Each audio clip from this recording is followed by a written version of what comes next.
Okay, welcome back to Midnight Tutor. We've got another problem from a person who emailed in to us, and at first look, this looks rather complicated. We've got the integral of 1 over x times the quantity 1 plus ln of x squared all times dx. Now when you look at that, that's pretty complicated. You don't know where to start. So one suggestion is to try to isolate one of these terms, make a substitution, and see if that's going to work out for you. So let's just try a substitution. We don't know where to go with this.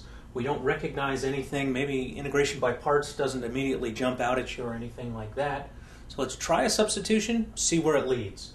So I'm going to isolate this term right here, ln of x. So I'm just going to say u is equal to ln of x, and then I need du. Well, du of ln of x is 1 over x times dx. Nice thing about this substitution, I just tried one, is that a lot of the terms in my original equation are starting to show up. I've got ln of x here, I've got a 1 over x right there, and I've got a dx. So it feels like I'm going along the right path.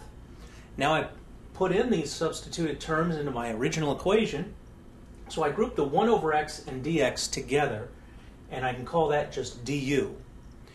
The ln of x term I just write as 1 plus u squared, because u is equal to ln of x. So I have 1 plus u squared, and I group that together in these parentheses times du.